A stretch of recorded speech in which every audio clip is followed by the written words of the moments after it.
చూస్తే 15 ఆగస్టు లోపు 2 లక్షల రుణమాఫీ. అయ్యా మీ రుణమాఫీ ఇది చేస్తాం, ఆగస్టు 3న చేస్తాం, మన డిసెంబర్ 3న గెలుస్తాం, అయితే ఎంబడినే 2 లక్షల రుణమాఫీ చేస్తాం, రైతు భరోసా చేస్తాం, ఇవన్నీ చేస్తాం అవన్నీ చేస్తాం అని చెప్పేసి హామీలలో తెగామీలు ఇచ్చిరయ్యా. మరి ఇప్పటికీ రైతు రుణమాఫీ అనేది ఇట్లా ఏ ఊసు లేకుండా పోయింది. ఒక రైతుకు రుణమాఫీ అనేది ఇట్లా ఇవ్వకుండా ఈ కాంగ్రెస్ ప్రభుత్వం మాటలతోనే గడిపిందయ్యా. అయితే ఇచ్చేటప్పుడు ఇక కొండంత ఆశతోని మేము ఇది చేస్తాం అది చేస్తాం అని చెప్పేసి ఇక ఒకటి చేసిరు మా అక్కలకు చెల్లెలకు అమ్మలకి ఏది బస్సు ఫ్రీ అని చెప్పేసి ఆ బస్సు ఫ్రీ ఇట్లా ఇప్పుడు మళ్ళీ వాళ్ళే రివర్స్ అయ్యే పరిస్థితి అయిపోయింది. రివర్సు కాంగ్రెస్ వాళ్ళని తిట్టే పరిస్థితి అయిపోయింది.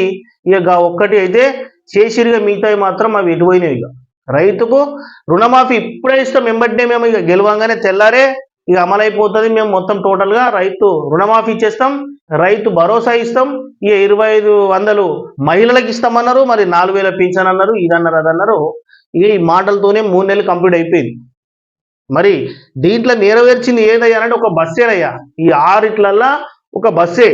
మరి మా మహిళలకు, మా అమ్మలకు, మా అక్కలకు, మా చెల్లెలకు 2500 మరి ఎటుపోయింది అయ్యా రేవంత్ రెడ్డి గారు. మరి ఇంకోటి చూస్తే తెలంగాణ రైతులకు మీరు ఏదైతే మాట ఇచ్చిరో 2 లక్షల రుణమాఫీ మేము ఇమీడియట్లీ చేస్తాం, మరి గత ప్రభుత్వం విడతల వారిగా చేసింది, రైతులను మోసం చేసిందని చెప్పేసి అన్నారు.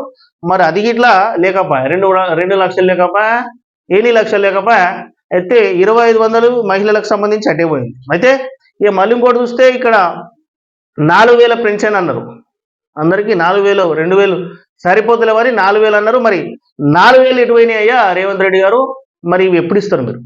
ఇంకా ఇక మళ్ళీ ఇంకేమంటాడు అయ్యా అంటే ఆగస్టు 15 దాకా పోతుంది మళ్ళా.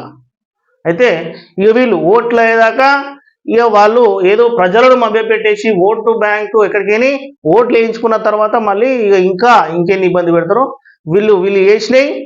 ఈ గిన్నిట్లలా ఈ 6 చేసింది ఒక ఫ్రీ బస్సు. మరి ఈ మిగతాయి మరి ఎప్పుడు చేస్తారా మీరు?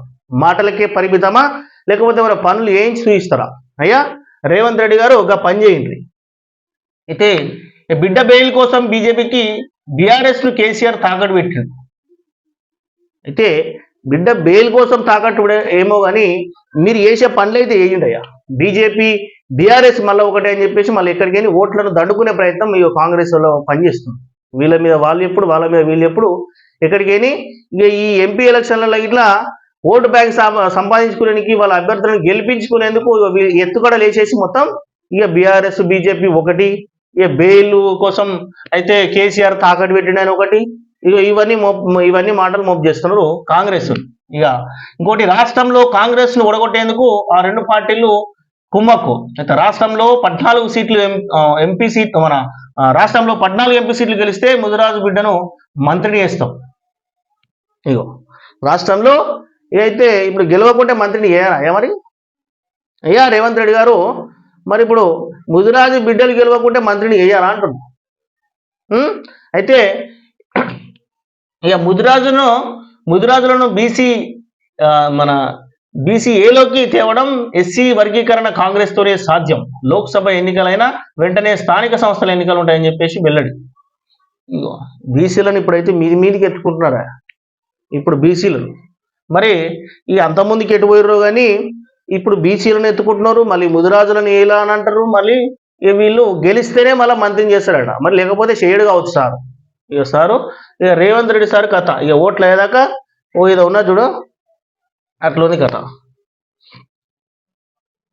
ఇక వచ్చే వానకాలం వడ్లకు 500 బోనస్ ఇస్తాం. వచ్చే వానకాలం పోయిందట, వానకాలం పోయింది. అయితే నారాయణపేట జనజాతర సభలో సీఎం రేవంత్ రెడ్డి మన నారాయణపేట సభలో వంశీచంద్ను గెలిపించాలని జనాన్ని కోరుతున్న సీఎం రేవంత్ రెడ్డి. మంచిదయ్యా. అయితే ఈ కాలంలోనే ఇస్తారనుకున్నాం, మరి ఈ వానకాలం పోయింది కథ.